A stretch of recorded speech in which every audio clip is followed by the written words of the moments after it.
Okay, just I'm provide. not going to be watching it. I'm just seeing it Okay. um, as it comes up, Okay. if I can find the I channel. I think we are live. Okay, great. Um, can I just get confirmation, those of you who are watching, that you can hear me and you can see me? Currently, I can hear the popping sound, so that means you should be able to hear me, but it will be helpful if I get a quick confirmation that yes, that you can hear me. Thank you. And also, can we get quick sound check for our guest called Faye, that you can see her and hear her clearly? Sister, would you like to just say Hi. hi to everyone and then tell us one sentence something for the sound check purpose? Hi. How is everybody? I hope everybody's good. It's midweek, so I expect everyone is tired. Um, but weekend's coming up. Can everybody hear me? Yes, sound it all looks okay. I'm not sure if people are tired. It's just middle of the week, so like people usually get tired on Sunday nights in this part of the world. Um, can I also get quick check regarding if you can hear this funny popping sound or not? Because I strongly believe, and I am very pleased with myself, I fixed the popping sound, but hopefully, hopefully it is really fixed. And so what we want to do tonight is, so we've got first time in DCCI live stream, we have someone who is not Muslim or who is not Christian. So we've got atheist with us, and we want to talk about mainly life as a Muslim woman, because I recently received lots of messages, not recently actually, it's been last couple of weeks, that lots of Muslims, females are becoming Muslim and Islam is so awesome. So what I thought is, theologically, I'm sure we all know Islam is not that awesome at all, but uh, we want to kind of look in the reality side of it, how um, in the reality how was life as a Muslim. So what I have done was, we got in touch with Faye. She's based in England, and we just want to talk about little bit about her and what the life looked like as a Muslim. So as we talk about this topic, can I gently ask you to please keep your comments in English.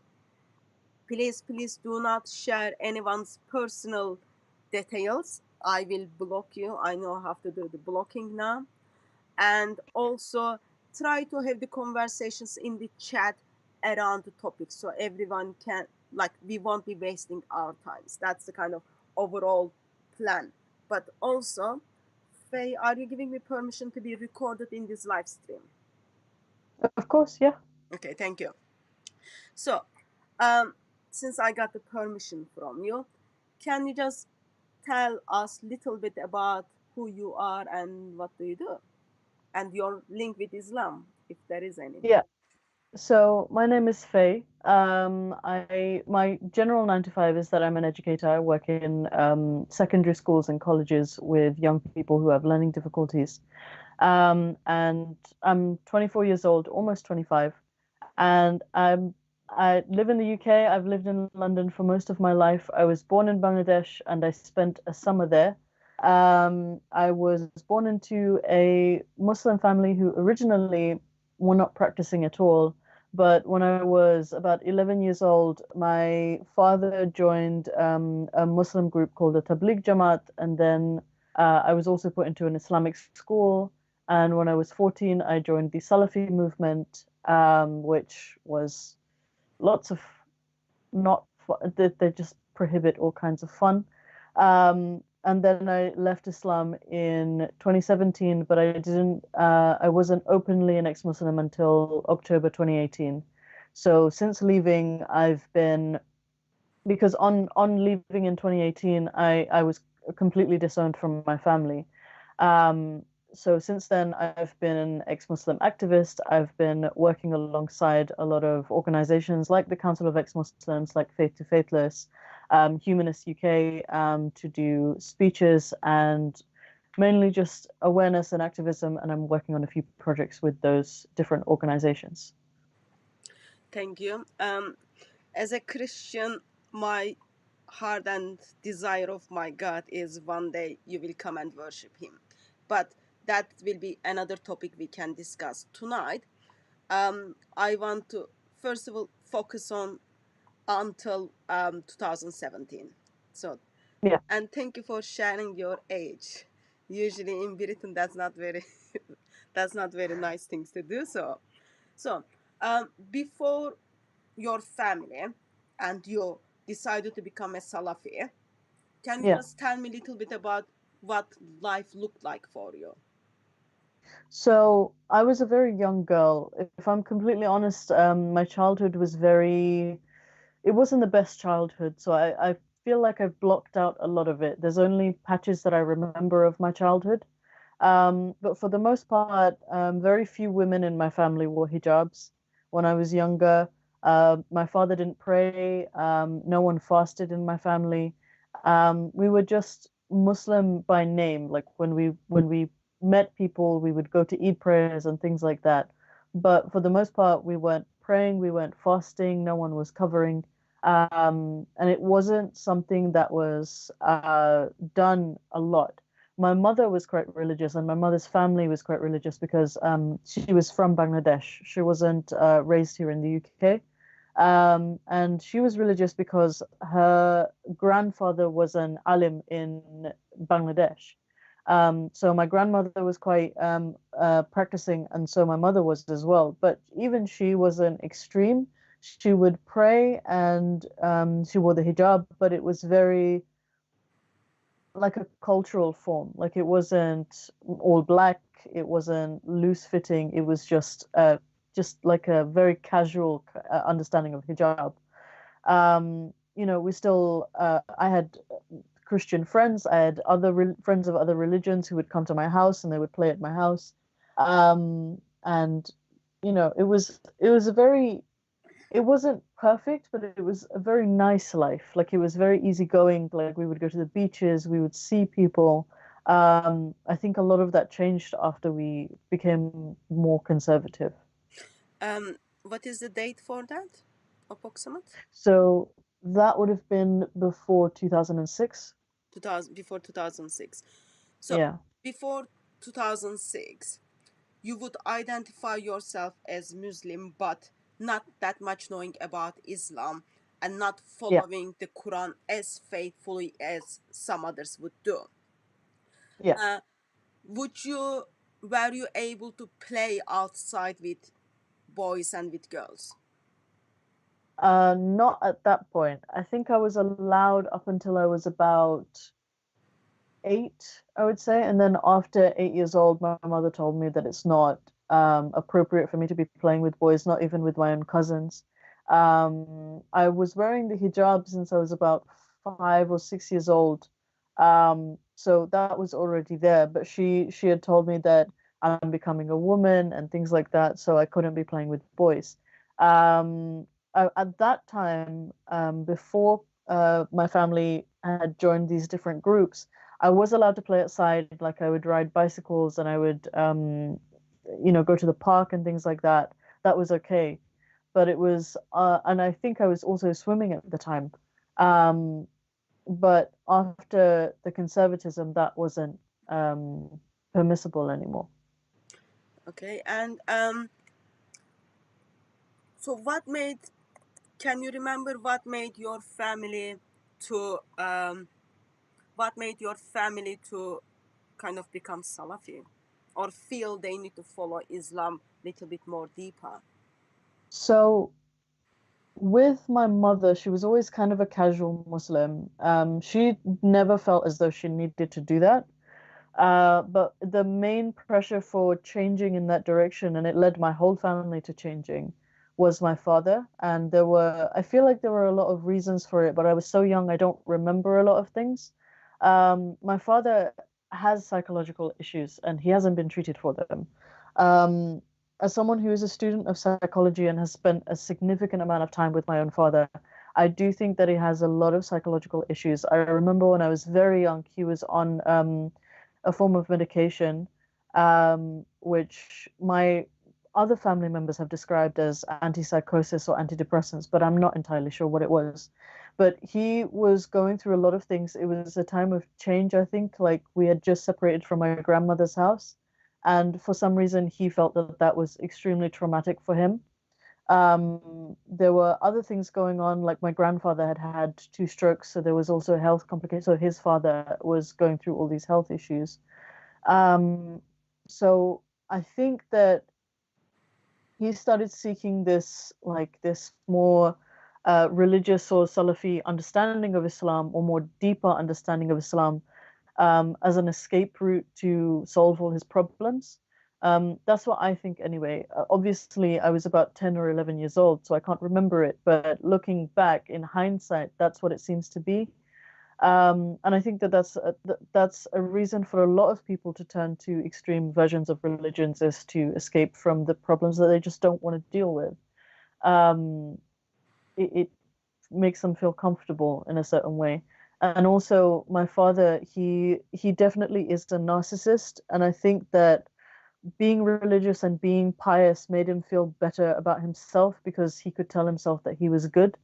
Um, I don't know if that makes sense, but that's what I felt like, because all of his all of the people that he met at the mosques and all of the friends that he made there would always talk about how good he was as a person. But because I knew him much more personally and much more intimately, I knew that a lot of the things that they were saying it didn't add up, because I saw a completely different picture of him.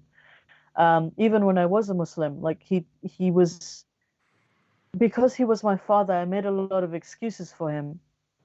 But when these people talked about how giving and generous he was, that was just something that I didn't identify with, for example, because I knew he wasn't a generous person. He wasn't generous with his own family, with his own children. So how was he generous in the slightest, you know? As So those are the reasons that I can think of. Yeah, so it seems to me that as the time went on, as he joined in this Salafi movement or Salafi Islam, that he felt more identity, and then Yeah, community came with it, so that kind of helped him to feel better. Just a yeah, quick question.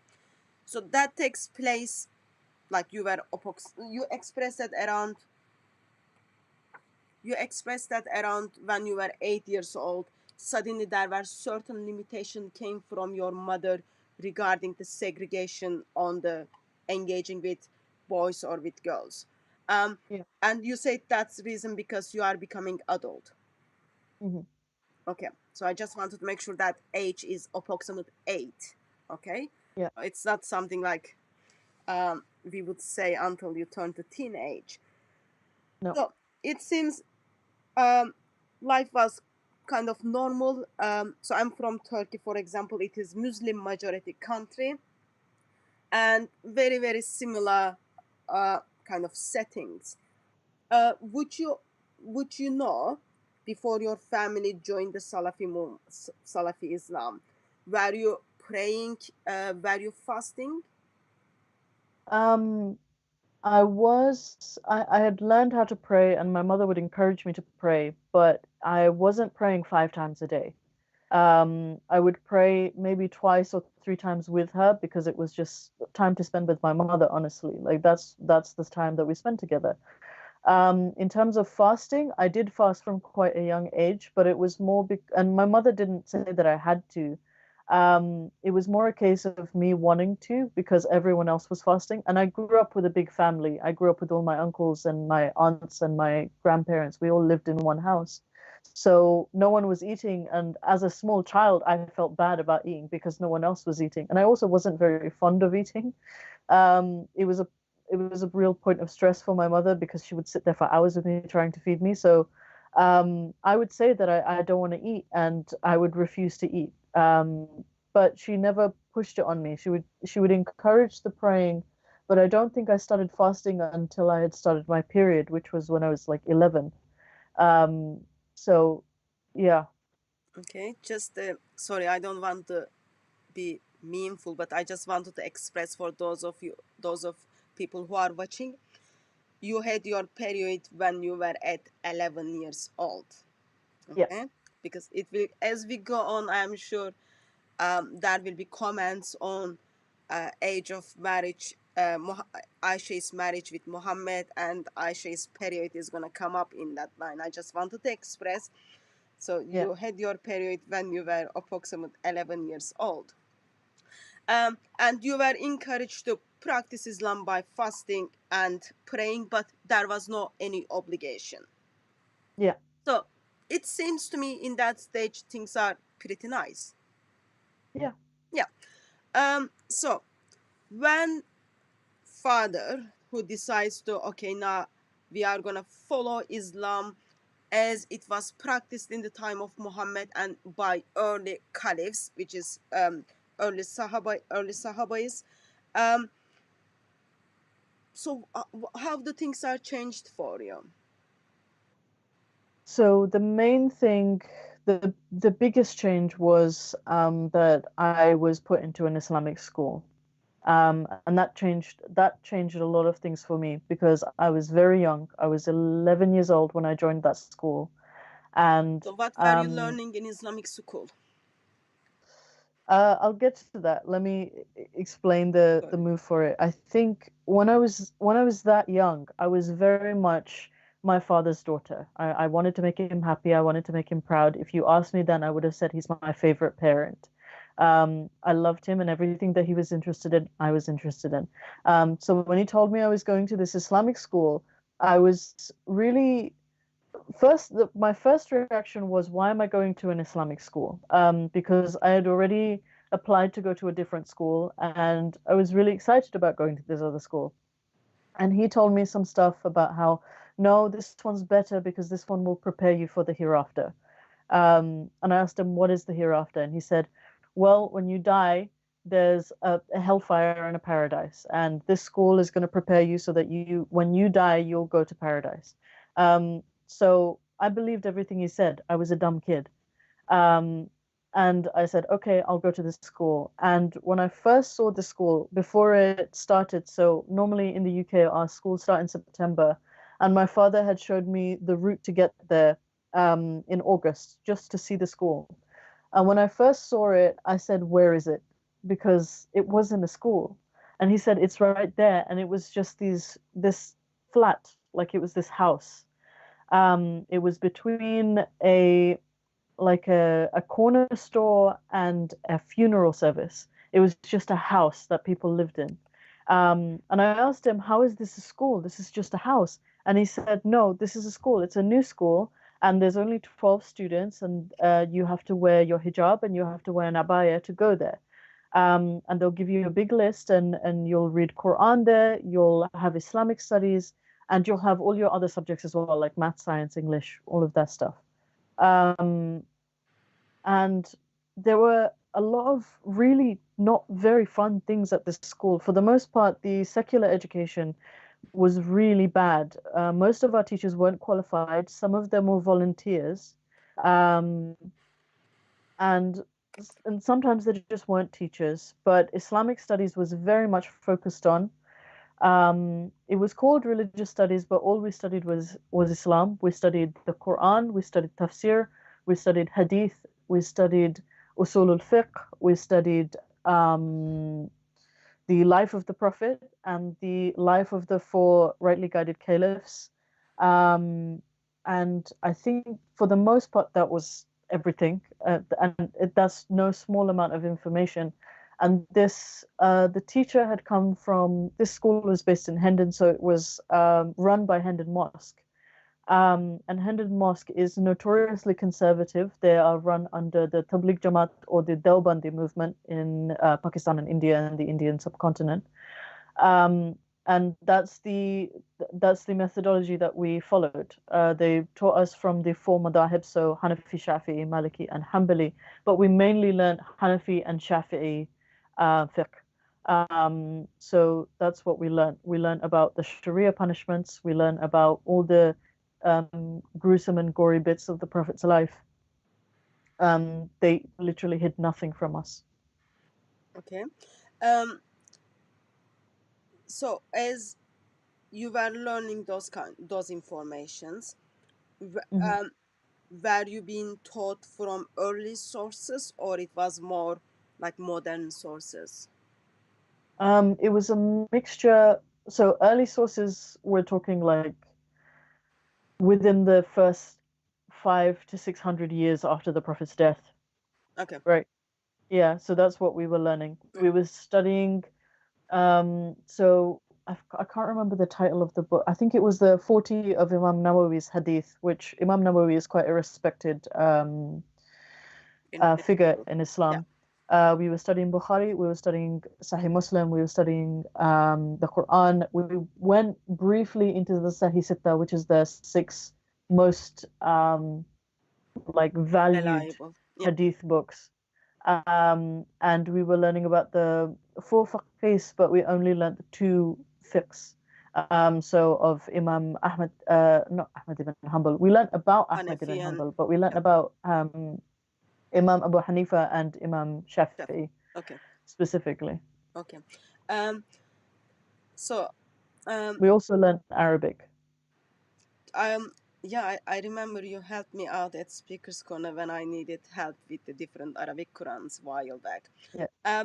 Couple of things you expressed that when your father decided to send you to this Islamic school, you were just a damn kid who didn't kind of question in that time. I think it is very common because your father is the one you trust most.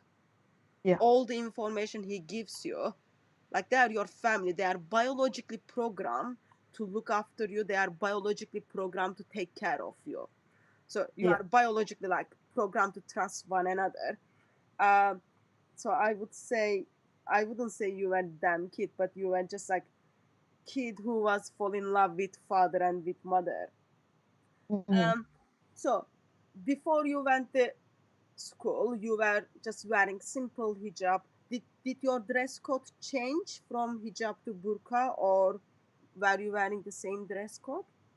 There was a very quick succession, so it changed from hijab and so it was just like a pullover hijab and just went up to like here, and it changed to like a full hijab and a full abaya. But also after a few months, I actually started wearing the niqab as well at 11 years old. Yeah. Um, and I started doing that because my Islamic studies teacher wore it, and I asked her, "Why do you wear that on your face?" And she said, "Because God likes people who are modest." So I wanted to make God happy, and I put it on. And my mother was worried because she was worried that someone would harass me. And I said, no, it's okay. Like the prophet struggled and the companion struggled, so I'm gonna struggle as well. If that happens to me, it happens to me. And my dad kind of said to my mom, "I'll let her do what she wants."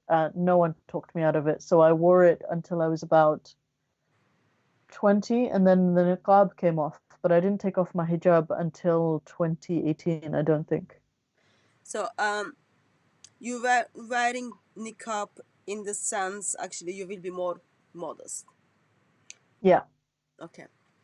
And of course that means you won't be abused, you won't get attacked, those kind of basic things. Um, yeah, so just want to go back to the Islamic school and education.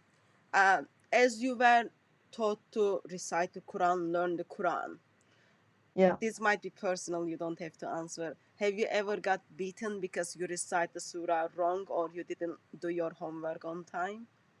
So I've seen other kids get beaten. I was really good at reciting the Quran. I was top of my class. Um, it's I don't know why. I'm still really proud of it because it was a skill that I really mastered because I'd been going to madrasas since I was quite young. So my mother used to take me to madrasas to learn like the alphabet and how to read the Quran. So I've from a young age I've known how to recite it. I've memorized a lot of the surahs or the chapters from when I was like 6, 7 years old. So I had a head start, but in that school I did see others get beaten, but Yeah. not me because I was a model student. Wow. Good. It's rare to meet up with people who hasn't been beaten in these madrasas. Um, and Yeah, there was a segregation, boys and girls.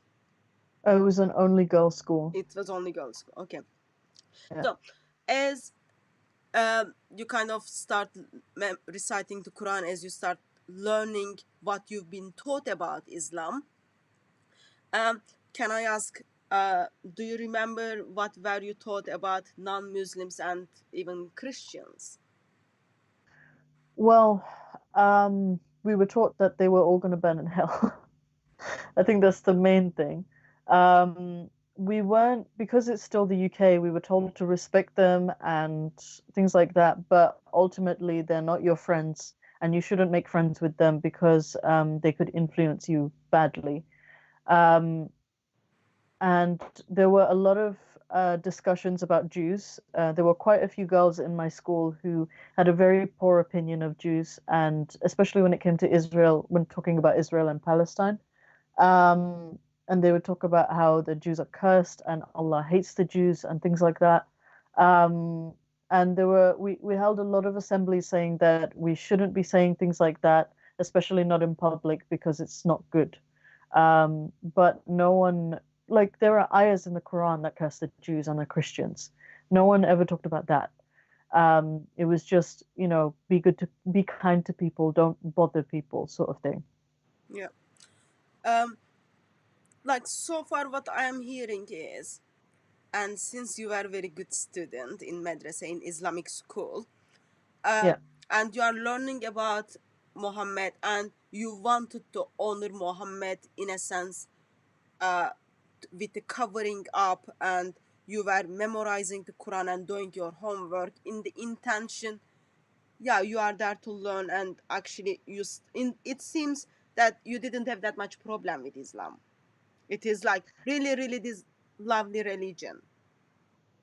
For me, it was just second nature, I think, because I saw my father become more religious, and in my mind, that made him a better person because he stopped acting so erratically. He changed his behavior. He was more focused on what he wanted to do. So I saw that, and then I was put into this bubble where everyone's a Muslim, and I Yeah, don't get to meet any other kinds of people, and I'm taught that this is good.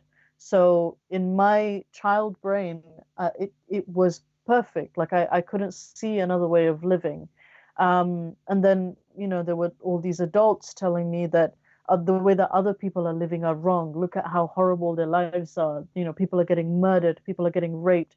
Like this doesn't happen in an Islamic society. It just doesn't happen. And if it did happen, they would be severely punished. yeah, Um, so to my mind, there was nothing wrong with it. And as I got older, like as when I was like 14, 15, and I would argue with people mainly online because I wasn't allowed to be around other people.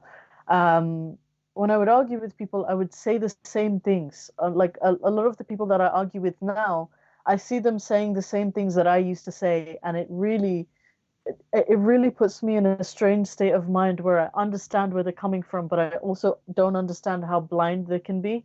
But I also do because I was raised like that, and I also understand how terrified I was of displeasing God and this fear that He would be angry with me and that I would burn in hell because He's angry with me. yeah. Um, and One, never to question Him on anything. yeah. One of the Um, thing is, so sorry. One of the thing is fear. I think is very, very successful tool, yeah, I agree. and sadly it is short term, but it is very successful tool. I remember like even at universities, we got beaten by teachers because you were simply asking questions. Yeah. In mosques you get beaten because you couldn't recite, so you don't want to get beaten. Because of that fear, you do your best, and it is very, very effective. Like, you learn and they stuck with you for a long time. It is Yeah. very, very successful method. So you don't want to go to hell, but and hell is terrible place. So what you do your best to be perfect, and do your best to be more perfect and more perfect. Would you say, in that stage, as you are engaging with people online, and you are uh, you've got big fear of hell, would you say, if someone asks you to go and take someone else's life, would you say you would do it? What do you mean? Like, if someone said, okay, Allah will be very pleased with you if you kill a Christian, or if you kill these kafirs, those kind of things. If I'm to be completely honest, if someone was to say that to me and then provide evidence for what they were saying, I probably would have done it. Good you woke up early. Good you woke up early. I'm so grateful that to an extent I wasn't exposed to like all the ISIS stuff that was around at the time, because the amount that I was gone, like it was crazy. I like, people ask me, like, I'm pretty chaotic as a person, and people ask me like, do you not know how to be organized? And I tell them I have a fear of being organized now because of how disciplined I was as a Muslim, because I used to pray 5 times a day. I had a regiment for sleeping. I had a regiment for eating. I had a regiment for everything. It was almost like living like a soldier, but obviously not in wartime. But because there was this, like, even music, like, music is haram. If I was watching something, or if I was in the middle of the street, if I heard music, I would close my ears, like I would put my fingers in my ears so I didn't hear it, because it was just such a, it was this thing, like, if I sinned, then there's this chance that I might die and that I might go to hell. Um, I was so lost and so far gone that I'm so glad that I wasn't exposed to all of the terrorist stuff, because I don't know what would have happened. um, would you say life as a Salafi Muslim and Yeah. life as a Salafi Muslim woman in somehow was satisfying you fully? I think being a Salafi Muslim woman was only satisfying because I didn't have anything else to do with my life, if I'm being completely honest.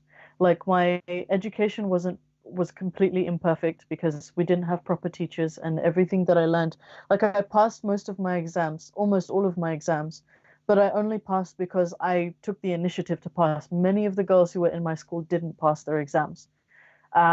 So that was one thing that I could drive my life towards, but that was obviously finite. There was only so many exams that I could take, and my parents and my family had no intention of sending me to a higher education, so I didn't go to university. So after that, and up until that, the only thing that I could commit to and bear my life towards was being a good Muslim. And I think that that was the only reason why it was fulfilling.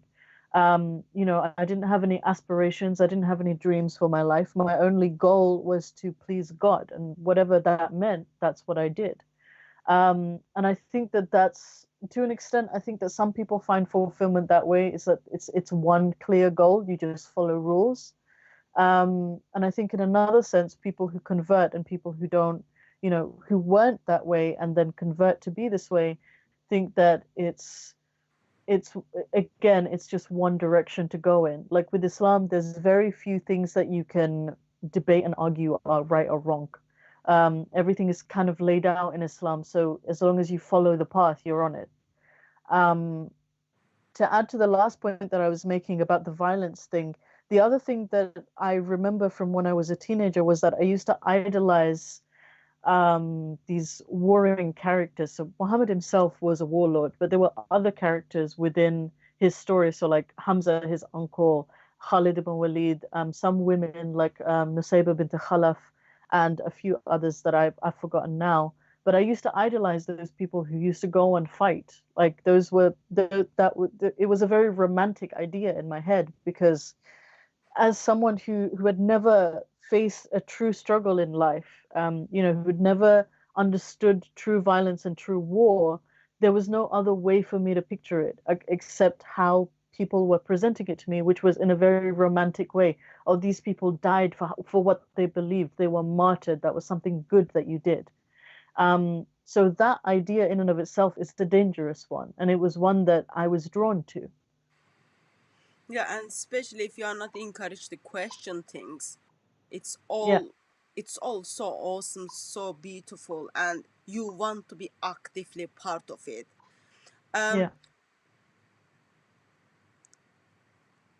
there Oh, is there is a question. I will come back to that in a bit.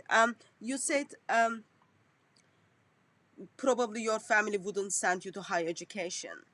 Um, did you ever ask them why wouldn't they send you to go to university or high school? I, I, I did because I'm an active student. I love learning. I've always loved learning. I think that's why I felt so far into the Islam hole was because I liked learning about it. Um, and I did ask my father like if why won't you send me to university? Like why can't I go? Because it would at that time it wouldn't have cost him anything because the government would have covered it.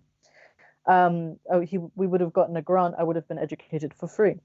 Um, and he said it's because there are no segregated universities, and he was afraid.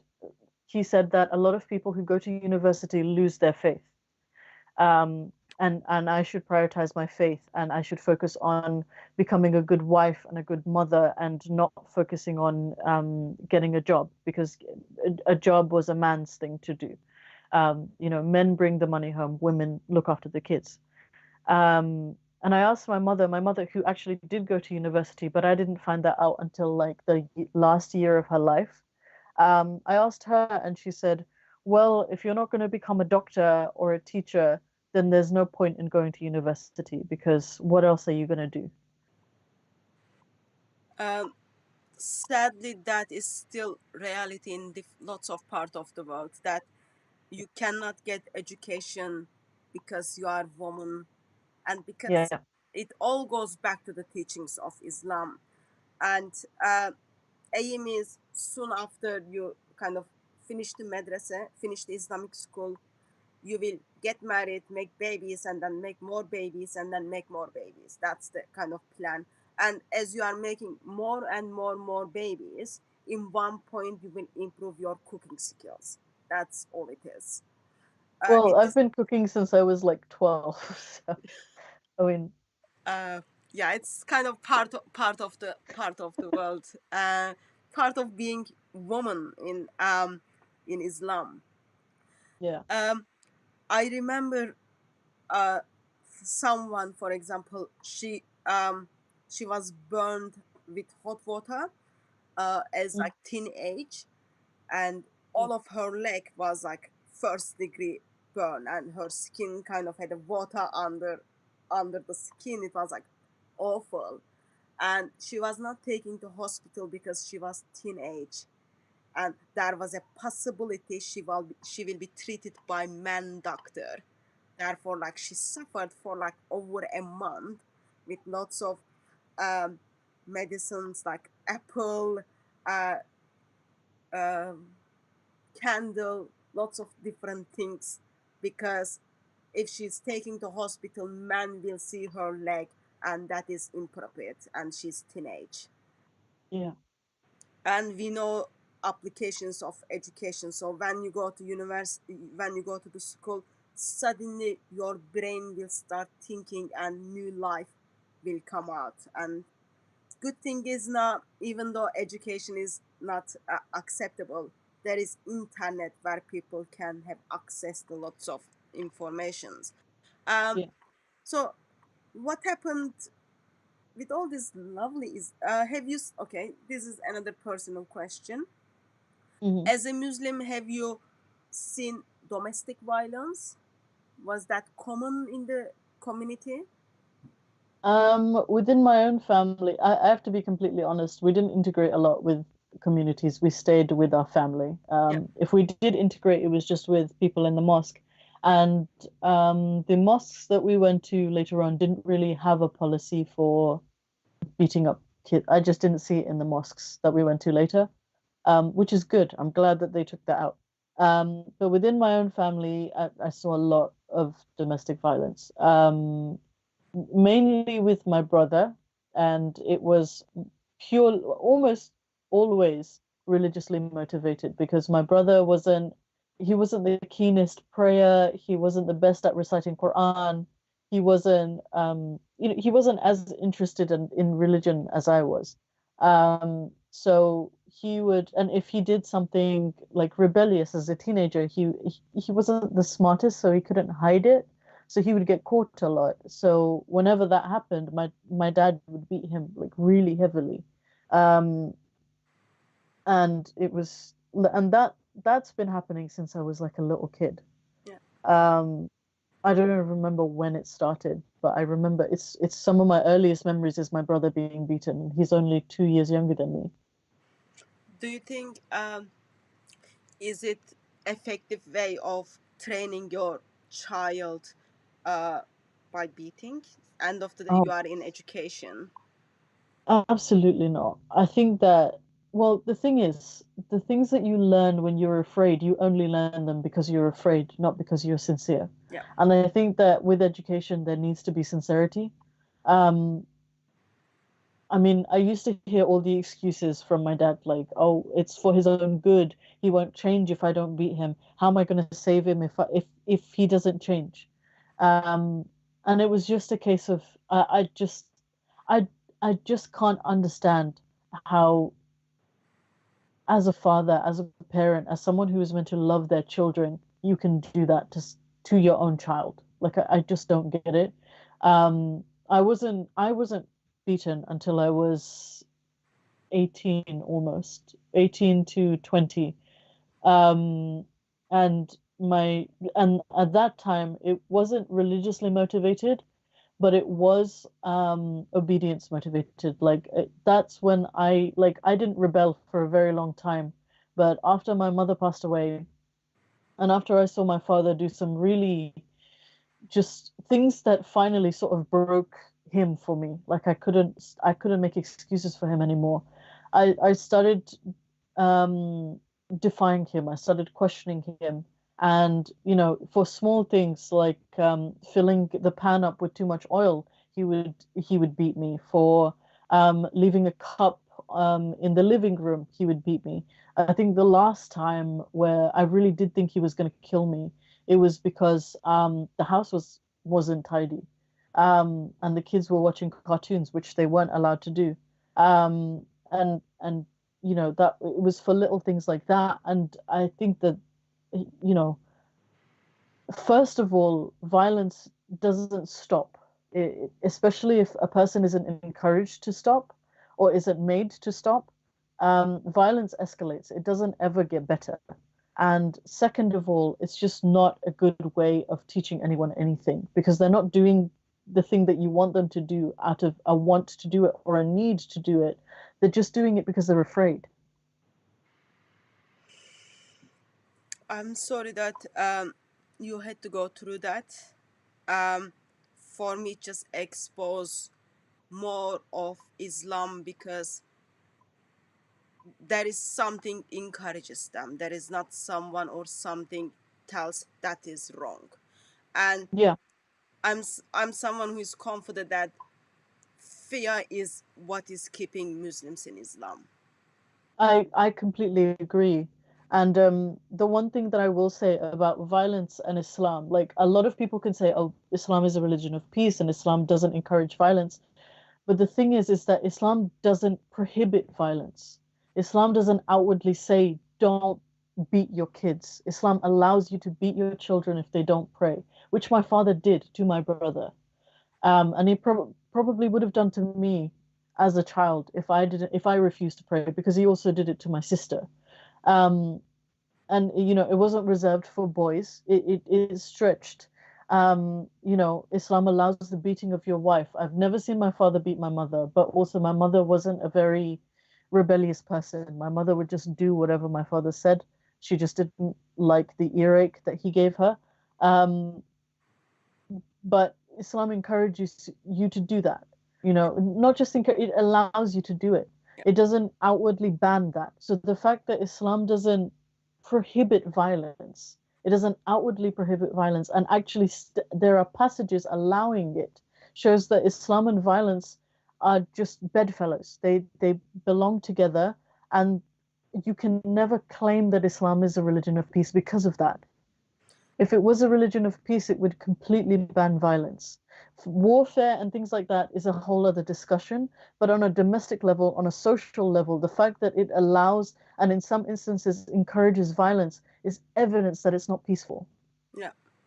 And when we look at the teachings of Muhammad, we see, as you expressed, that children were beaten because they did not pray, or they did not recite the Quran the way it was supposed to be stuff. So it is something rooted in Islam, and since it was practiced by Muhammad in the time of Muhammad, in presence of him, therefore it is acceptable. Um, what went wrong? Why, like, oh, sorry, before that one, just one more question. Sure. This is personal again, you don't have to answer, and I apologize to those of you who are watching for the question. So in Islam, females cannot fast and pray when they have their periods. How were you able to understand that, and how did you kind of deal with that after death of your mother? Because if your mother is there and if you are not praying or fasting, she is the one who tells your father why you are not fasting and praying. So how those Um, things I worked was out? I was very, very open with my father. We used to talk about a lot of things in depth because he, even everyone in my family found it weird. Because me and my father, we would talk like we were friends. And I think for a time we were. I genuinely feel like I was my father's only real friend. Because he would see people at the mosque and he had my relatives, but he wasn't close with anyone but me. And we would talk about everything. And if I wasn't praying, I would just tell him I'm on my period. We had lengthy discussions because he was also preparing me for marriage. We would have lengthy discussions about what was allowed in marriage and what wasn't, you know, sexually and things like that.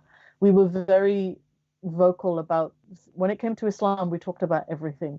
And you'll find that with Salafi Muslims, they're not shy about things like that. They will Yeah. talk about things like that quite openly. Okay. And so you were talking about marriage, you were preparing for marriage. Did you date it with future husband? How did that happen? No, that's Did, haram. did you did Um, you see him? Did you know his name? so I've been proposed to a few times. The first time I was proposed to, I was 15, and the man who proposed was 26 years old. Um, I saw him, I met him. I don't know if he knew I was 15 years old. He seemed very uncomfortable from what I remember.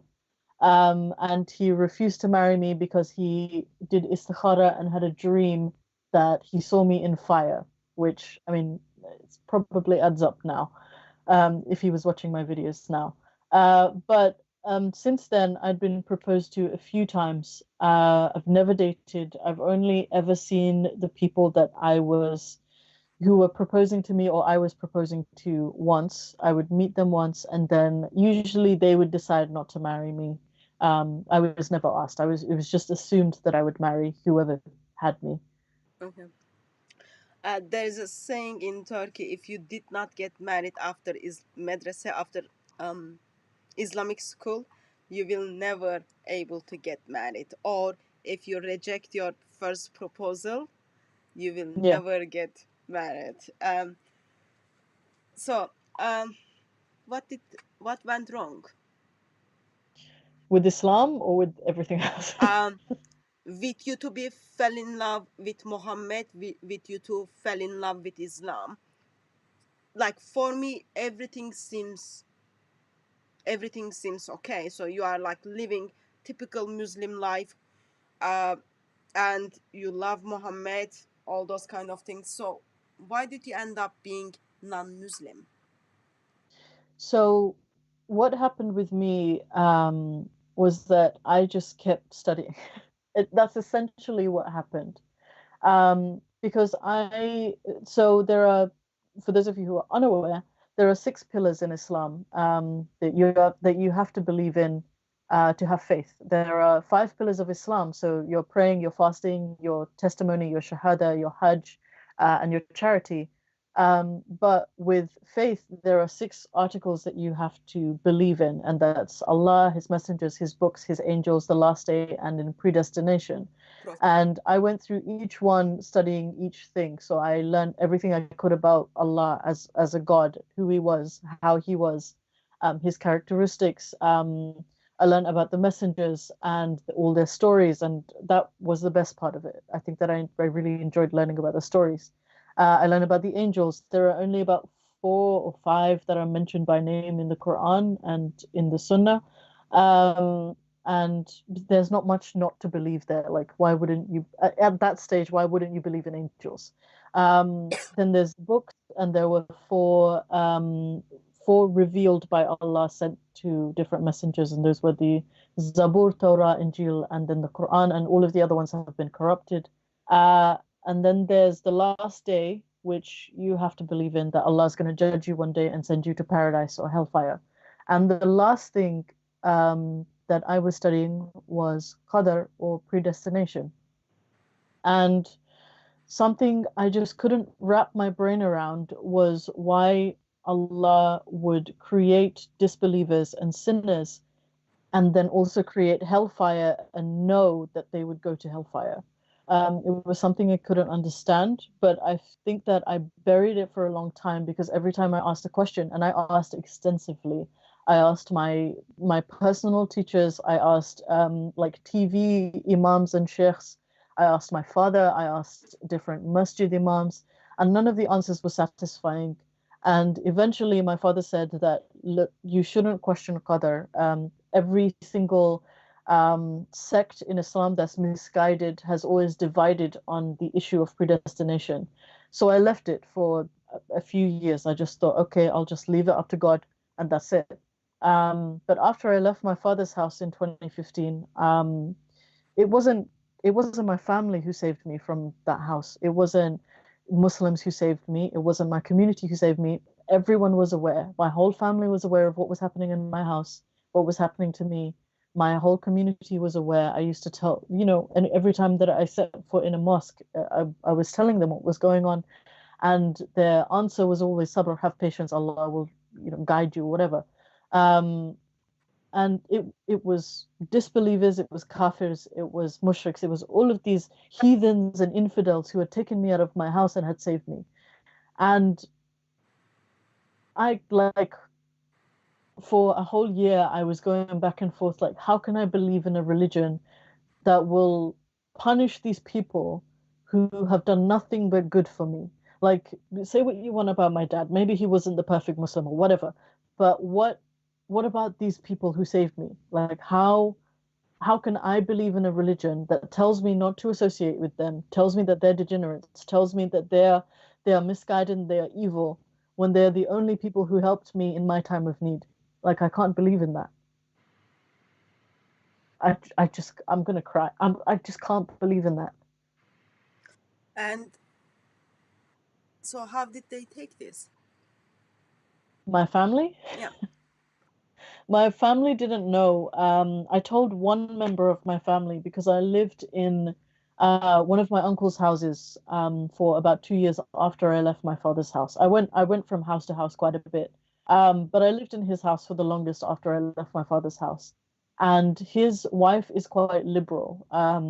So I had told her early on, and her immediate response was, "You need to get married, because our family is not going to stand for this. But if you're married, then you'd be protected." And I said, "But I don't want to keep pretending that I'm a Muslim." And she said, "Well, then you have to choose your ties with your family or your freedom then. And then about 6 months and she didn't tell anyone. She was aware, and I told her, and I'm glad that I did because at that point I don't think I could have kept it in for much longer. But about 6 to 8 months after that, I just decided I was gonna leave the family. So I took all my things out of their house. Um, I lived with my then boyfriend for about 2 weeks before finding a place of my own, and I declared to the world in a YouTube video that I wasn't a Muslim anymore, and I was completely disowned. Um, okay. Don't cry, okay, on YouTube. I'm not very good with the emotions. I just want to kind of express something or emphasize something. What we hear is not something new. Mm, Fear is what keeps Muslims in Islam. Education and love and freedom is enemy of Islam. The moment your brain cells start moving and thinking, the moment you see actually you have to make a choice between Islam or freedom, that's the moment just you see actually they cannot work together. They cannot work together. And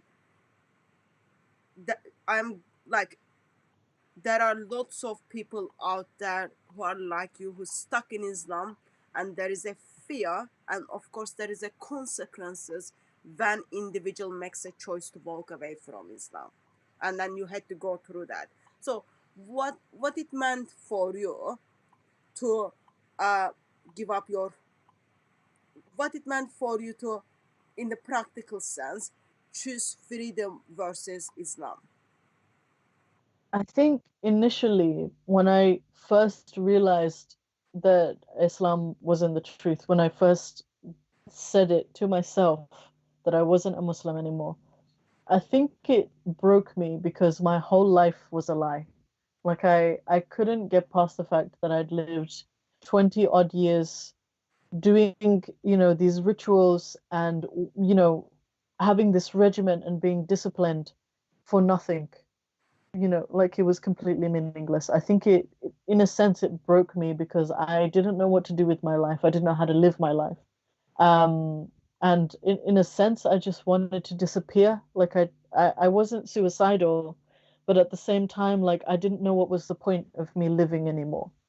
But after I kind of got over that, and it took about a year, I had to go through therapy. I had to make some new friends. I had to get out in the community and do things. I volunteered for that whole year with all these different organizations, with dogs, with people, with community centers, with charities. Um, and I think afterwards, I realized like the whole world is open to me now. Like I can do what I want to. I'm allowed to have dreams. I'm allowed to have aspirations. I can feel the wind in my hair. And when I say this to people, they think, "Oh, well, that's small things. Everyone has that." And my issue is that I didn't have that. I didn't feel the wind in my hair for, over 10 years since I put it on. No, over that even, since I was like 5 years old, I'd never felt the wind in my hair. I'd never felt the rain on my skin. Like I just didn't have that. And it's such a simple thing to want, but I didn't know I wanted it. Um, I'm currently doing my degree. Never could have done that if I stayed a Muslim. Never could have done that if I stayed in my family. Um, I can choose the person I want to be with. It doesn't have to be someone my family chose. It doesn't have to, or also doesn't have to be someone from my country, from my background, which isn't an Islamic thing, but is a thing that my father would have wanted and something that my family would have wanted. um I'm free. I think that's just it. Like I'm free, and I think it's such a hard thing to explain people who haven't been through it, because it's something they already have, and it's something that they take for granted, that they have this wonderful education system that makes them think critically and makes them, gives them tools to live, but I was never given that. So having the ability to access it is one of the biggest blessings of leaving Islam. And yeah, it's difficult because I don't have my family. I'm often very lonely. But aside from that, I've found a family outside of that. I found my surrogate family, and I'm free to do whatever I want to do. And I think that people don't understand how important that is. Um, Thank you for expressing that openly. Uh, it seems to me that it is very similar to someone who never saw anything in their life. Yeah. First time they are seeing sky is blue, which while they were blind, you were explaining them what the color blue look like. So that something they cannot kind of feel it, they can't see it, but you were explaining first time you saw what the sky, how what blue is in sky. It's like very very similar expression is coming out. How did your family uh, like how did you tell your father that you left Islam?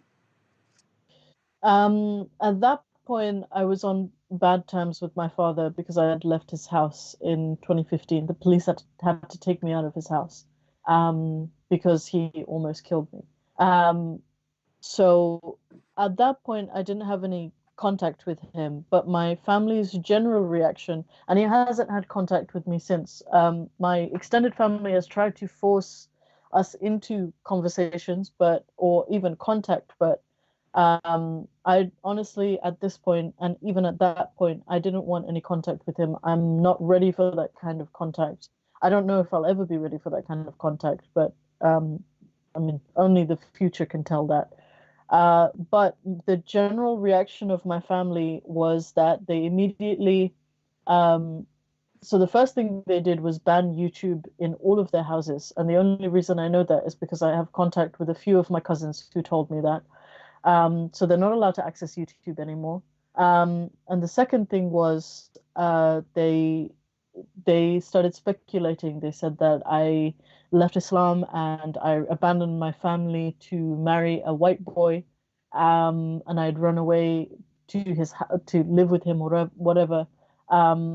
They said that that I did this because I was cursed or I was misguided, and that I just want to be like the kafirs, and I want to be a degenerate, and I want to have fun and party and all that stuff all the time.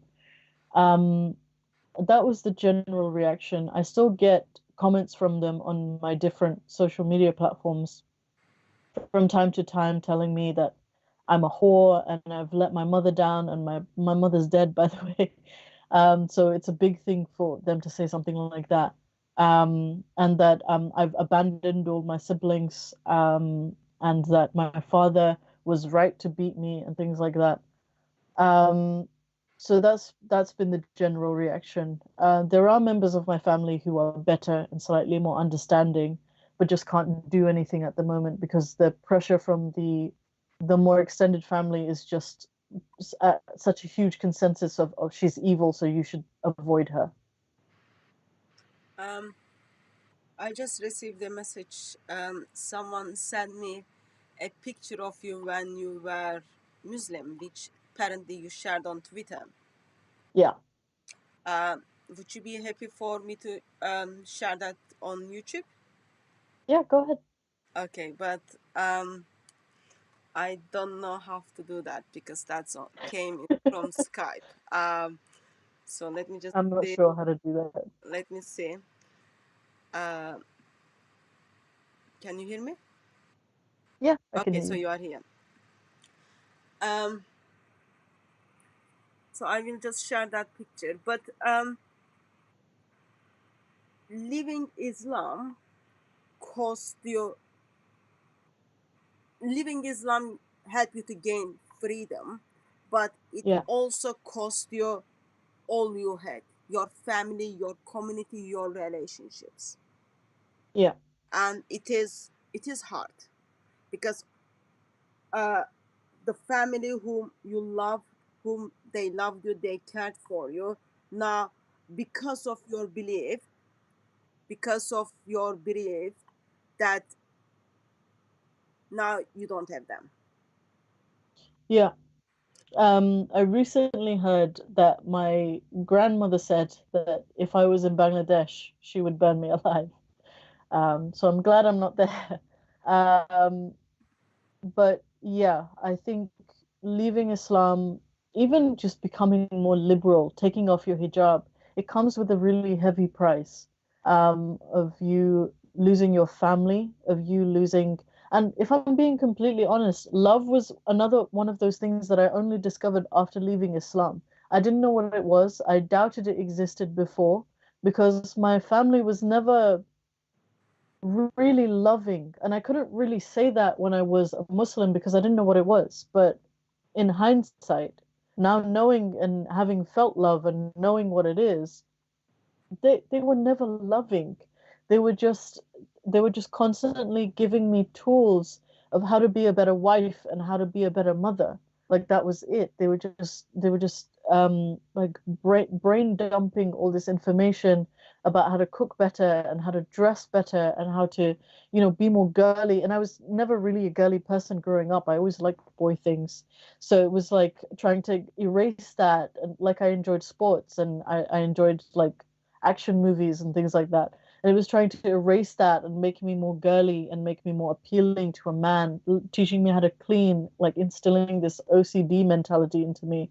Um, and that's all that all of those relationships were. And if I can be completely frank, I honestly don't miss most of the members from my family. I just miss having the concept of a family, Yeah. if that makes sense. Like Um, I miss more the concept of, oh yeah, that's my family. If I fall on hard times, they'll support me, which evidently is not the case. But I don't miss actual members of my family most of the time. I can say that I miss my mother because she's passed away and I can never experience her again. But other members of my family, I don't feel any kind of like even familial relation to anymore because they were never really there for me. so on the YouTube now, people can see your picture. So don't be surprised if you see your picture on YouTube. That's Um, fine. what what is the most those are personal questions, and I don't like want to kind of put your life in danger extra. Um, what was the most amazing moment you remember with your family as a Muslim? I think, what do you mean by amazing? Like a happy moment? Yeah, for example, um, let me put in different way. So you left your family because you didn't want to be Muslim. How Yeah. was first Ramadan, and how was iftar? Um, After I left Islam, or before I left Islam, because iftar and After you left Islam. So my understanding is, iftar, like that, breaking the fast is very big deal in Muslim community. So you do yeah, with your family. Mom's job is to, she wakes up in the morning and she just prepares food for evening, and then that goes on for 30 days. And the yeah, conversations, um, fellowship, family time takes place around that dinner table when people break up their fast is like amazing moment. So yeah. how did you cope, how did you pass through first Ramadan without having those moments, or with like knowing that you don't have family who you can go and give hug to? Well, I think the first Ramadan I experienced as an ex-Muslim was tough because, well, I would say all of last year, because it's only been a year since I left my family, all of last year has been tough because it's just been me by myself, um, just trying to do everything and also trying to learn how to live by myself. But the first Ramadan, because I also have Muslim friends at work, and in my personal life, and they'll tell me that they have iftars and things, and they know where I come from. I don't tend to hide things among my friends. So they'll tell me like if you're feeling lonely or if you want to spend iftar with someone, you can come spend iftar with us. And I did a few times. I broke well, I didn't break a fast, but I did iftar with a few of my Muslim friends this well last year, but it was the first year outside of my family, and that helped a little bit. But I think I spent a lot of last year crying. I spent a lot of last year feeling lonely. Christmas was difficult as well because that's another time where you spend time with family, and it's just people talking about their family and me just being very jealous because I don't get that. Um, so it's tough, but it's just a reality that I have to accept. Um, and that's just what my life is now. Well, what is lonely? Lonely, I think it's different to being alone. I think that you can be alone and you can be okay. But when you feel lonely, you feel like you're the only person in the world. Um, I mean, I have everything. I have anxiety, I have depression, I have PTSD. Um, so those things don't help. Um, so the loneliness is what like triggers it. It's the start, and then it's just constant. Well, there's no point to anything. That's what it feels like. Um, and to me, as someone who didn't strive for any kind of career or towards any kind of educational goal, my family was everything. Um, I raised them. I raised my siblings, for example, and I would say that they're the only members of my family that I truly, truly miss because they were just babies when I left them. Um, I'm sorry for asking that personal question. Um, Oh no, you don't have to be sorry. It's I told you to not cry on my live stream. I'm I don't do trying not to. that well with the I, emotions. I'm doing my best. Uh, it is doesn't matter which part of the world you live, doesn't matter how much freedom you gain, but it has huge cost for Yeah, anyone who gave up all they had was their family, their community.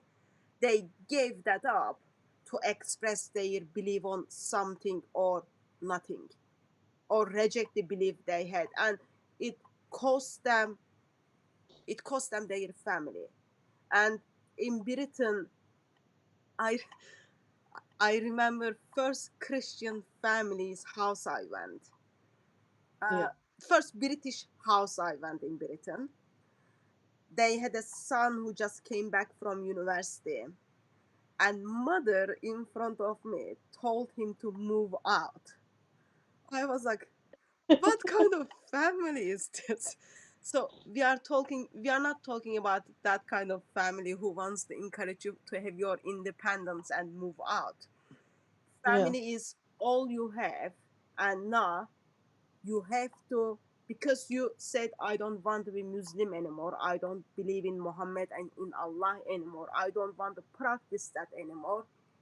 The ones who Also, I looked didn't want after to get you, married. they, yeah, the ones That was another who big looked thing. after you, they don't want to do anything with you.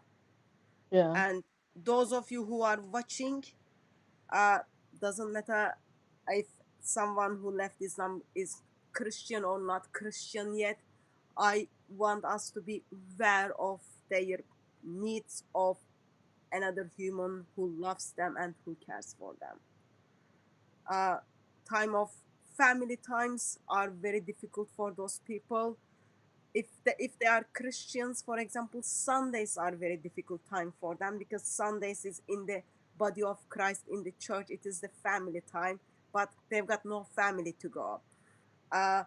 or all other activities, like you come home that you've got no one who says, oh, I was waiting for you to have the dinner.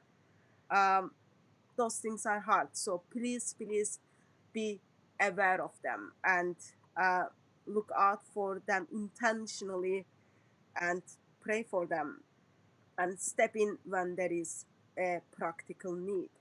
um, just one question on family again, but please tell me that if you don't want to answer the questions. um, Okay. when you were told if you were in Bangladesh they will burn you because you are not Muslim anymore, uh, how did that make you feel? And today, do you start remember the uh, sound of that voice that your loved one looks at you and then says, if you were in Bangladesh you will be burned because you left Islam? I think when it first started happening, so I want to say like a year or two ago, when people started noticing that I wasn't as practicing as I used to be, because I had left Islam in secret, but I hadn't told anybody. When I first started hearing it really got to me.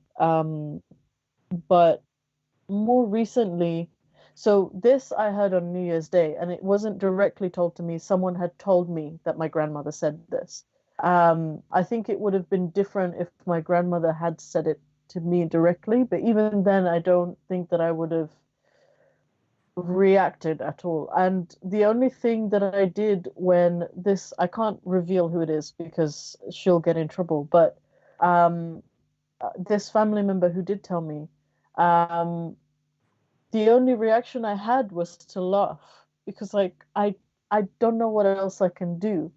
I'm not in Bangladesh, but I know I can't go back now because that's a safety hazard. But I don't know. I think that a lot of the time when my family members reach out and they leave me these lovely messages, there's very little I can do but sort of read them, send them to my friends, and laugh at them because even though I'm out of the family, even though I'm disowned and they want nothing to do with me, all they can do is think about me and talk about me and leave their comments about me. I don't know. Like when I disassociate from someone, and I haven't done it often, but when I disassociate from someone, I stop talking about them, I stop thinking about them. They're no longer in my brain. But for some reason, even though I'm apparently not a part of this family anymore, no one is allowed to have contact with me.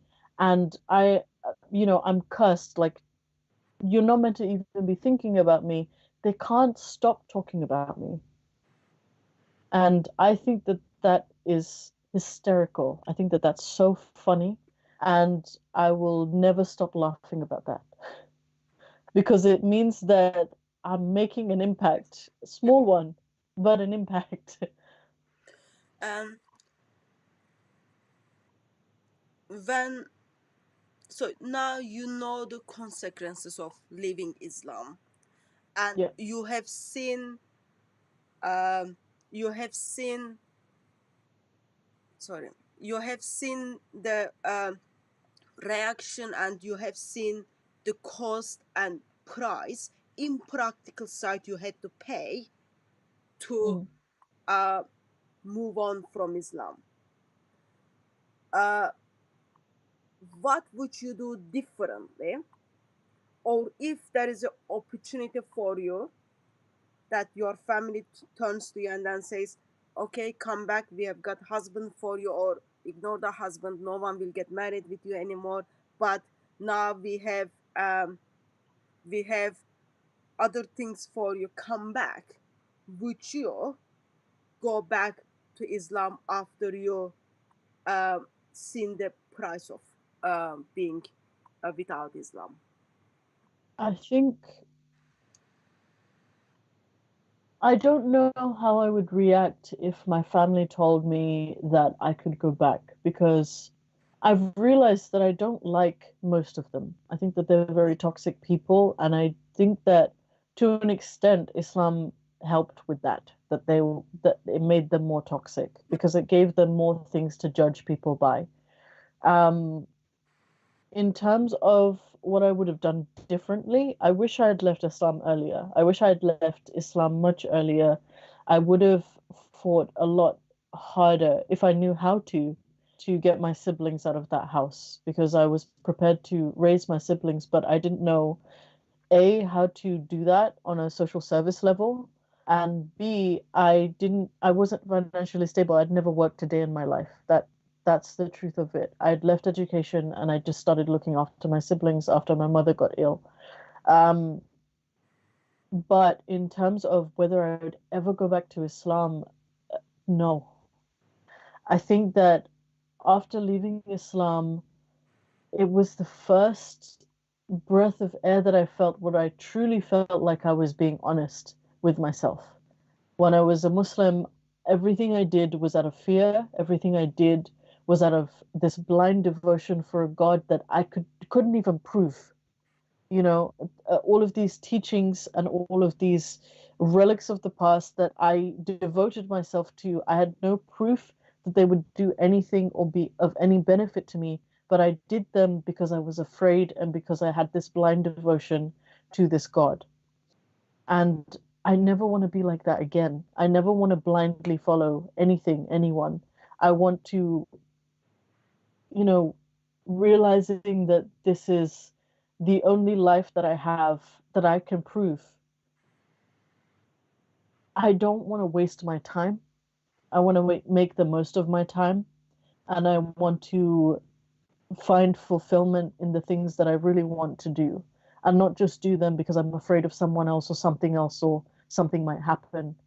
It's to me, I just see that way of living as so cowardly and so it's almost as if why are you even alive? I mean, maybe that's harsh, but to me, that's what it feels like. If you are not truly devoted and truly, internally you are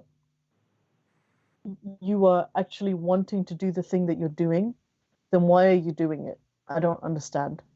And I like it's not something that can resonate with me anymore. So whether or not I would ever go back to Islam is out of the question. I would never do that again. So even though you've seen the price and you've seen Yeah, the consequences, yeah, still you don't want to do anything with Islam. yeah. It's almost like have you seen The Matrix? No. No. No.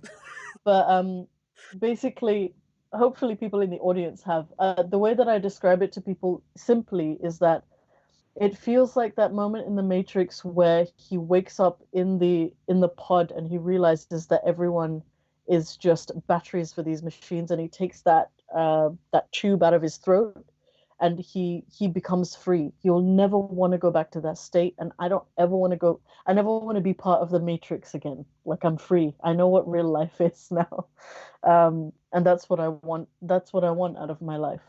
Also, you should see The Matrix. It's one of the best movies that I've ever seen. Um, no, the movies are very long for me to watch. I don't even brush my hair. Um, I do like when I need to cut it, but other than I Yeah, don't. So even though prices you had to pay and you are still paying, it is yeah. worthy that you will not go back to Islam. Nope, never. People have tried. And I am sure was was it like trying with flowers and roses and hot chocolate, or was it trying in different way? It was like trying to mix oil and water. It's just not gonna happen. Okay. Um. So there are a couple of questions. If there anyone has question, please put at DCCI Ministries in front of your question. Sorry, in front of as you write DCCI Ministries, put at sign in front of DCCI Ministries, and then I can ask your questions to Faye if that's what you want. Um, but by the time I keep eye on the questions. So recently I've been sent some of videos that people are becoming Muslim. Mainly Okay. British women are becoming Muslim because it is amazing religion. Okay. What do you think about it? I think that that just gave me a very visceral response. Um, I've got oxygen I don't if you need. I don't understand. Yeah, just like the breath was taken out of me. Um, I don't understand these women who, and honestly, it's almost offensive to me. Like these women who are born into families where they have their freedoms, and they take their freedom so much for granted that they give it up freely. Um, like I just find it really, really disgusting. And obviously, it's their choice. They can believe whatever they want, and whatever they're going through, I hope they get out of it. But first of all, I don't understand it because you live in this world where you can literally do anything, and you choose to not choose. Um, it's literally a coward's way out. Like I absolutely detest it. Um, And the second thing is that why would you want that? You're immediately made subordinate to men. You have to obey your husband. You get half of the inheritance of a man. You get half the witness of a man. You're considered less intelligent because you have periods. You're considered less in your religion because you have periods, even though it's completely not your fault. You have to prioritize becoming a wife and a mother, and you have to put all your hopes and your dreams and your aspirations on the back burner to serve everyone else.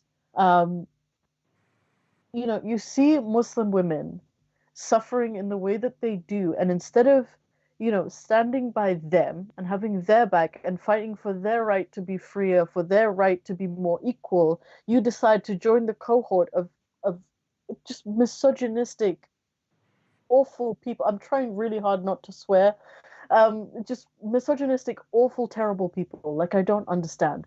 It actually enrages me when I see, and like Sinead O'Connor recently became a Muslim, and the way she talks about Islam. First of all, she's not a proper Muslim, so I don't know what she's talking about. And second of all, sorry. Second of all, the way she talks about it is just so ignorant and so uneducated. Um, it's just misleading people and giving this image of Islam that it isn't, and it's not helping. It's making everything so much worse because what happens when a white woman converts to Islam is that everyone sends it in a family group text and they say, "Oh, look at this white woman, mashallah, she's become a Muslim. We should become more practicing to bring more people to Islam." When it's like, this person, this this awful, ignorant human being who maybe not awful, but ignorant, absolutely, who's come to Islam and has become a Muslim and is, wearing the hijab and doing all these Islamic practices, barely knows a thing about Islam, but she's taken the Shahada anyway. And then, like, maybe like 10 days into it, will be like, oh, you know what? This is not for me and I'm going to leave. And the percentage actually shows that about 70 to 80% of converts to Islam leave Islam within a year. Yeah. They don't stay Muslims. Muslims will tell you that Islam is the fastest growing religion, but the reason why it's the fastest growing religion isn't because of its convert rate, it's because of its birth rate, Yeah. that people are born into Islam. It's More babies, more babies, more babies. Drop it's off. it's like it's almost like a woman, adopting this cult for 10 days, saying that it's great, and then piecing out and leaving forever. Like that's what it feels like. And it's completely awful, and I wish it would stop. Okay. So I've got a couple of questions. Okay. Hmm. So before I ask my question, just want to emphasize something. Okay. Wherever you stand in the life, you are young, old, ill, getting ready to die, getting ready to marry. There are a couple of essentials you've got to do. Like that you Which put stage, ill and which die stage you and are, marry okay? together. Whatever stage you are. First one Yeah. is water is essential for life. Make sure you drink enough. That's the first thing. Second thing is keep away from Islam. That is the second thing. And then help people to keep away from Islam.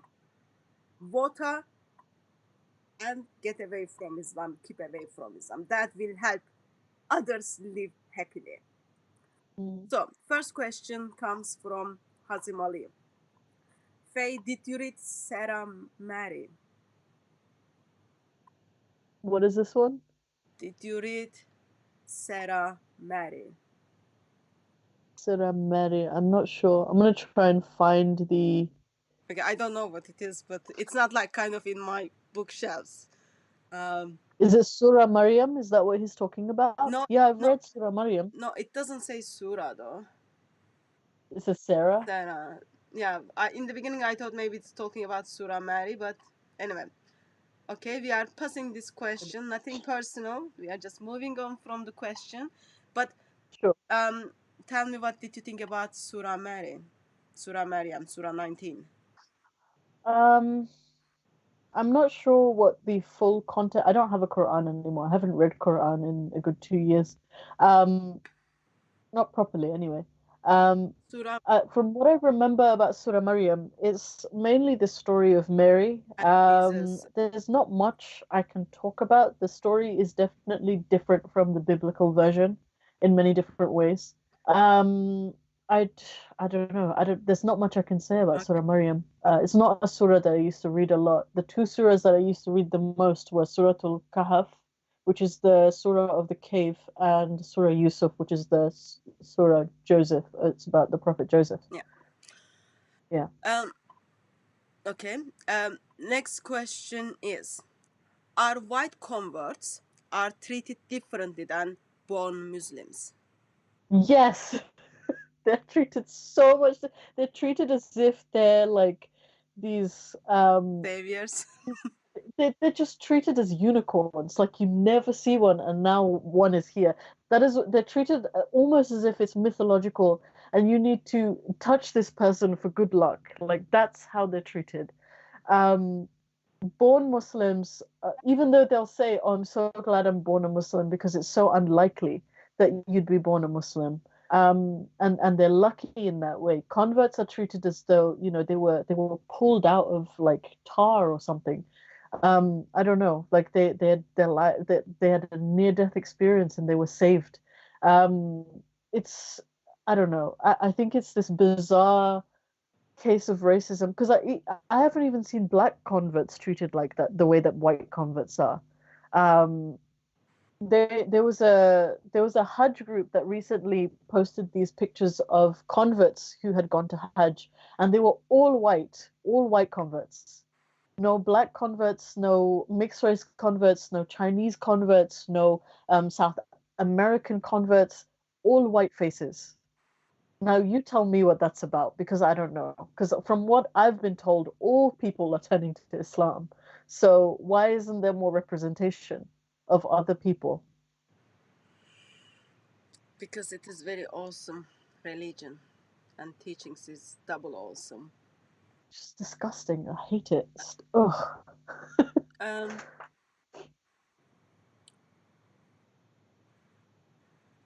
there are a couple of questions about your family. I'm gonna move on them, and there are a couple of questions. So, you left Islam, Mhm. and now you are dealing with the consequences of Yeah. it. Have you looked at the teachings of Christian faith? There are like questions around this circle, so I'm just like putting that in Yeah. different way. Not really. The most that I've learned about Christianity has been from my other atheist friends, and I do have an interest in learning about them. Um, I'm not too interested in finding a new religion. I think I definitely need to do a bit more self-finding before I look for another religion. Because again, I don't want to mask all my problems with a belief. And I'm quite, as my journey with Islam probably shows, I'm quite an obsessive person. So I would rather stick to me finding myself first before I find Christ, or is that what you call it? Um, Good But vocabulary I you are learning from atheists. yeah, I am learning something from I'm learning a fair bit from them because while they are a skeptic community, they're quite well versed in a lot of different things. And I like talking about religion. Religion is one of the subjects that I really enjoy learning about, just casually. So I am trying to learn more about it. I have learned some stuff about Hinduism. There's some things that I like about it, some things that I don't really like. And I've learned a fair bit about Buddhism, which again, a lot of things that I like about it, some things I don't like. And I think that that's what I'll find with religions is that there will be some things that I like and some things that I don't like. But I don't know. I haven't learned probably as much of Christianity as I should know. But I'm trying just at a casual rate. Okay. It is something I guess we will be disagree, even though we have agreement regarding Islam. For me, Yeah. uh, true freedom, true fulfillment of life can Mm. only come through Lord Jesus Christ. There is no any other way. And I have seen how lives have been changed and transformed because what Jesus offered them. But I've been very intentional to not uh, put your head on the wall to talk about the Jesus, even though I'm someone who is so confident there is no any other way for us to be fully human. But that will be, I'm not going to push on those questions, and I'm I sure mean, I will receive some I've heard you emails speak. on this. I've heard you speak at Speaker's Corner. You're definitely passionate about it, and I've seen other people who talk about Jesus at Speaker's Corner, and there's a huge contrast between people who talk about Christianity and people who talk about Islam. There's a huge contrast. Um, I remember recording some of that. I must have put it in a video when we went and I met you for the first time. Because there was this gentleman who was talking about Jesus, and there were these Muslims who were calling him a donkey or something. I don't know. Um, This that so every week. there's there's a huge contrast. It's ridiculous, and I would rather be preached at nicely than be told that I'm a donkey for believing what I believe. So yeah, I don't know. Um, the things happens at Speaker's Corner is very different context, but it's the nature of Yeah, Speaker's Corner. Just yeah, another question, you might know the answer. mm, So when white or black people, when human beings who are made in mm. God's image made a decision to become a Muslim, are you aware of the cases that those new believers, new Muslims, have been persecuted or got death threats or kicked out from their families? Are you aware of those kind of cases? There are some cases that we've dealt with in that regard. I have known because I work in education and I've worked not directly with social services, but I worked with a community center, so I worked alongside social services. There are some instances where people will be harassed or kicked out of their homes for becoming a Muslim, but usually it will be because their family is from another quite conservative or quite extremist faction of another religion. So be that Hinduism, Judaism, Christianity, if they're from quite an extreme faction of that, those are the only cases we found. And I think it doesn't really matter with Muslims because I've seen Muslims from liberal families be kicked out and harassed because they leave Islam, and I've seen Muslims from conservative families, well, ex-Muslims from conservative families be harassed and kicked out from their homes because they leave Islam. There isn't really a gradient. Whereas with other religions, because I'm aware of people who've become Muslims from a Hasidic Jew background, and I'm aware from a Jehovah's Witness background. And they were both kicked out. While they weren't attacked or beaten or anything like that, they were asked to leave because they had become Muslims. And I think there are quite a few notable preachers as well who've gone through the same thing. Um, So there are instances, but I don't think while I'm not trying to invalidate those experiences, I think those experiences need to be talked about, because it is something serious. And honestly, it's 2020. We shouldn't be throwing people out of our houses just because they believe in different things. Um, but it kind of shies in comparison to the rate that Muslims will throw out their kids because they're gay, because they want independence as women, or because they have left Islam. It just doesn't compare. The rate is way higher with the Muslim families. Yeah. And just a Christian point on that. In Christian scripture, we are not given any right to burn people alive, put gun on their head, or try to force them to become Christian. Mm-hmm. So there is no place for that in Christian scripture. We do have amazing story in Luke chapter 15, story of prodigal son. Son not only makes a decision to walk away, but in that culture, it's like awful decision you will ever make.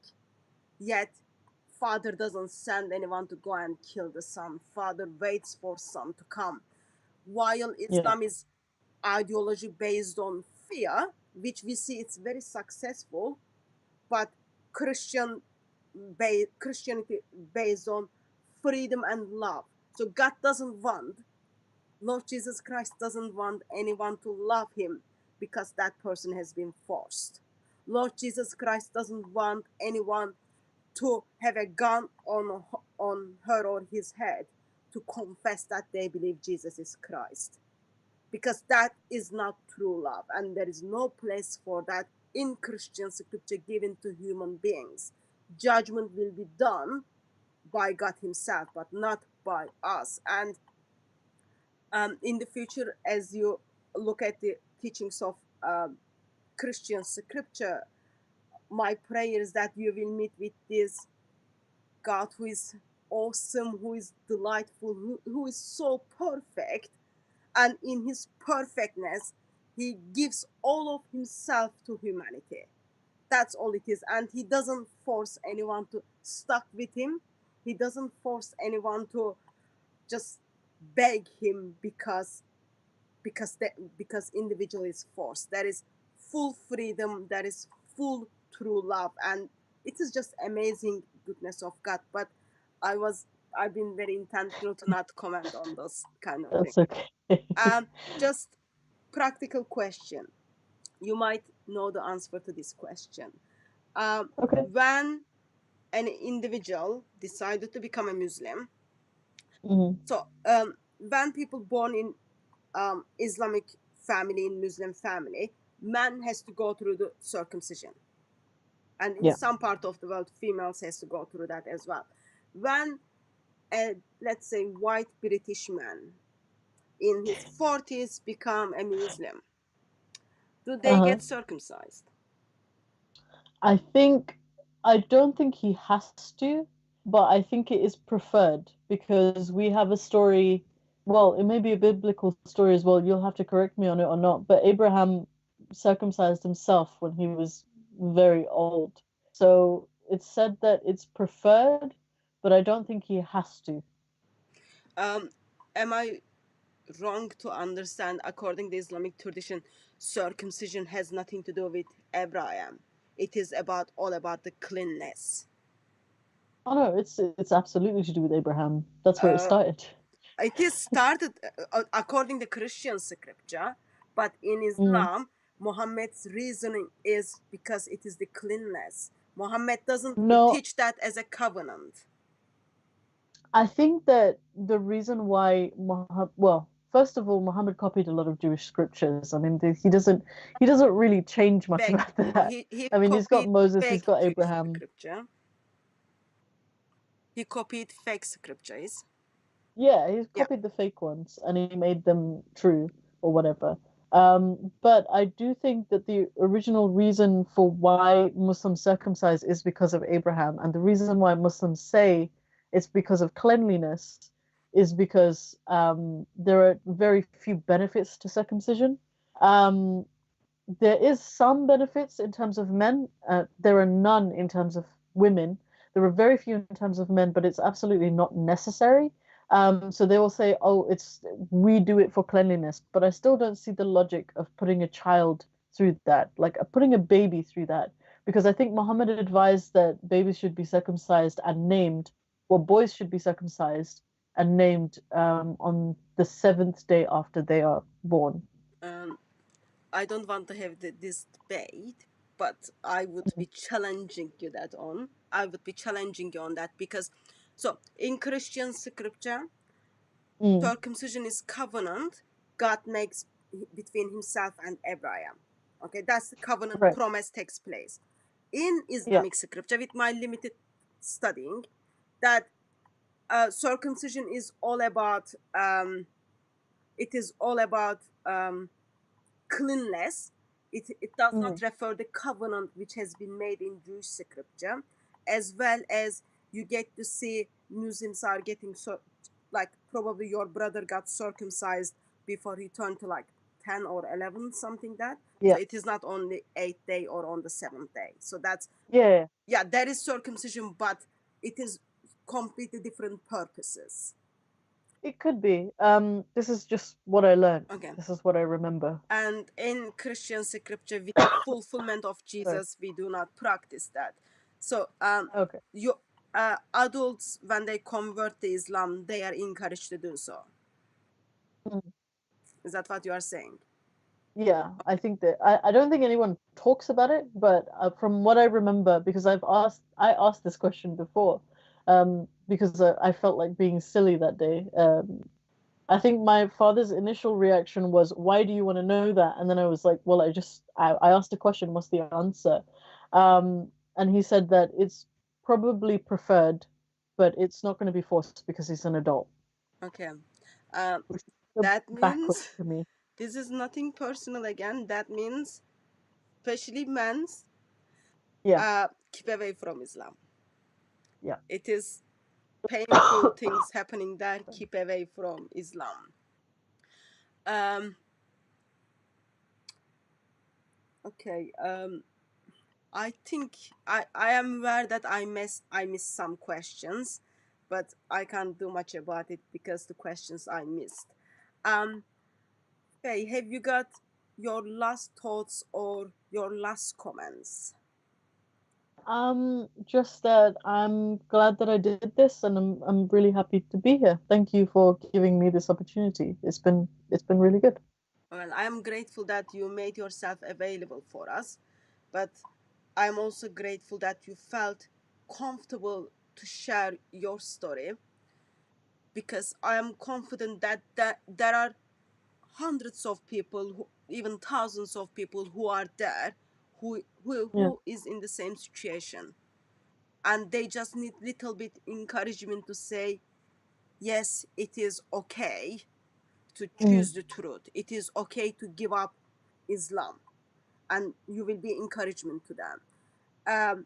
So therefore, I'm grateful, and I'm sorry that there were the moments I made you emotional. Don't take that personal. No, no, no, If no. you That's need, absolutely fine. I think that as someone who's just recently left Islam, recently been disowned, recently all of this is very recent, I think it's really important for me to get over this in this way, where if I don't do this, if I just turn up on a TV show 10 years from now and tell my story and there's no emotion, who's going to buy that? Who's going to believe that? Who's going to feel anything for that? no, I You know, as someone who is a young woman who's just experienced this and knows that there are now I have evidence that there are hundreds of people who are going through the same thing and don't know how to deal with it. It's as though it's my personal responsibility to tell this story and let people know that this isn't an isolated incident. It's not just happening to them, and they're not lonely in this experience. yeah, So, my you know, issue was my, like, I think emotions are part of us as a human beings and they are good thing. Um, my issue is I'm not good at dealing with them when people express their emotions. So uh, that's fine. I'm next not good time at dealing with them when we meet face to face, I will make sure I bring someone That like when you need someone to give you a hug, that person can do that Oh. while I am there. So we do express things very differently. And I had a sister Oh, in my team called Lizzie. She's the one like who steps in and then gives hug people when they are in need of it. So hopefully next time we will practice that. yeah. Um, I just want to kind of express a couple of things for those of you watching. Uh, Islam is, in very nice way of putting, is worse than ugly. As an ideology, it is very, very ugly ideology. Beside being antichrist and all those things, it is very ugly ideology, and none of the human beings should stay in it. It is dangerous to humanity. It is not only dangerous to Muslims, but it is also dangerous to humanity. It is dangerous to ex-Muslims. And I am aware there are lots of people are leaving Islam, and statistics are showing um, converts are leaving Islam as well. But I am aware those who didn't have a choice to born into another religions or born into another family, yet you born into Islam and you had to follow Islam. There is a way for you to get out it. Yeah. Investment you are making is for your eternity. Investment you are making is for your life. Uh, and as Faye said, it is worthy. It is worthy to make a decision to say Islam is a false ideology and I don't want to have it. That's absolutely okay. Yes, there are the consequences of it, and there is the price to be paid.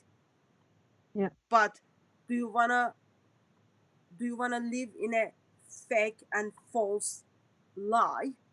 Do you wanna live in a lie, or do you wanna make a choice to follow what you want to believe or follow through? That those are the choices, and they have the consequences.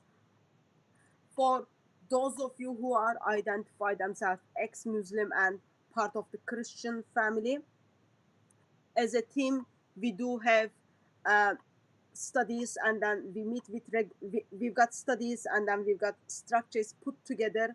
Please feel free to drop me email at info@dcciministries.com so we can take it from there. We don't want you to be lonely.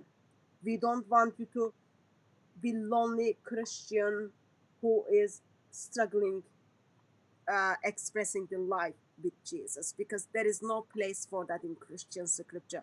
But we know there are the consequences of it. And those of you who listened an human story today, with all the emotions, with all the wisdom, with all the thoughts, all you can come up is, if I am the one who start questioning the ideology I am in, I can look at those examples and I can get rid of this ideology. And there are ways for you to be looked after. Those are like, don't stay in something that you believe it is false, or don't stay in something you believe in something uh, is not you, that you are forced to stay in it. It is, it has the, it has a price to be paid, but I am Christian and I believe it is worth the price to be paid. And Faye is atheist, ex-Muslim. She believes it is worthy. It is worthy to give up this ideology in the sake of identifying it as a false ideology. For me, I have perfect example to follow. So if you are out there and if you are thinking, oh, how I can give up this ideology, just drop us email and then we can follow that up. Um, Faye, there was a question on what is name of your YouTube channel and your social media for people to follow it up. So my YouTube channel is Faye the Most Gracious. Ah, you I mean like think it's Allah been the linked a most few gracious? times. Is that Huh? is that cheated from Allah the most gracious? My surname is Rahman. Okay. So that's what Rahman means, is the most gracious. So that's my YouTube name. And you can find me on Twitter. I'm not very active on Twitter at the moment because it's just a hellscape. There's just too many people screaming over each other. But I think if you wanted to follow my content, that's the best place to find me, is my YouTube channel. I would also like to say, alongside what you were saying, that if you want support from ex-Muslim organizations, if you want to meet more ex-Muslims, if you are an ex-Muslim and you just haven't joined a community yet, please do consider looking up the Council of Ex-Muslims website. We do have meetups and support groups. Faith to Faithless also runs support groups and workshops and things like that. They also have one-to-one counseling meetings. We also, if you reach out just for advice and things like that, we're good for that. There are other organizations around the world. In America, there's the Ex-Muslims of North America, and there are loads popping up all over the world. We also have Ex-Muslims of South Africa, ex-Muslims of Deutschland or the Netherlands. We have ex-Muslims of Norway, ex-Muslims of Malaysia, of Sri Lanka. There are all these wonderful organizations popping up. I think a lot of them started in the last 5 years. So they're quite small and they're quite intimate. So yeah, I would advise that because one of the things that has helped me get over the whole loneliness thing is finding a community, and I really have found a community through the organizations based here in the UK, and online. So I would advise that strongly. So there are lots of ex-Muslims in lots of different parts of the world. Yeah. And you can be one Oh, of them. also ex-Muslims of Australia. They're on the rise at the moment. They're getting better than us. We need to step up. Um, but yeah. So if you are willing to, if you are in a place, and even there are ex-Muslims in Malaysia, there are ex-Muslims in Saudi Arabia, there are Yeah. ex-Muslims in Indonesia, and Mm. the ones I'm aware of in Saudi Arabia, Indonesia, Bangladesh, Malaysia, We're everywhere. Pakistan, they are part of Christian family. So they ex-Muslim who become a Christian. The ones I know, but I don't know the like ex-Muslim atheists. So if Yeah. anyone wants any connection with them or help with discipleship for them, just drop us email and then we can follow them up. But Okay. overall, there is huge ex-Muslim out there, because from tonight, once again, we heard that education is the enemy of Islam, freedom is enemy of Islam, love enemy of Islam. And thanks God also for the technology. Google, shake, internet, YouTube becomes another enemy for Islam. Now people's eyes are opening more and more. And when people start studying more, when people start questioning more, there is no reason for them to stuck in Islam. That's good news for us. And Yeah. it's getting much easier with all those social medias, because you can reach many people, I can reach many people, Yeah. and we can all be small bridges where Muslims are leaving Islam and becoming ex-Muslims. And my prayers, hopefully they will take one more step and come to worship Lord Jesus Christ. But I think today we will be disagreeing on that. But for my that's my prayer. And thank you very much for all of you who listened. Um, and I just want to express once again, if I didn't express well, I'm very grateful for you to bringing yourself fully, expressing and telling us your story and encouraging many people. So I really, really appreciate for that. Thank you very much, Faye. Thank you for having me. So, and God bless you all. Um, and we will see you at Speaker's Corner or another live stream. All right.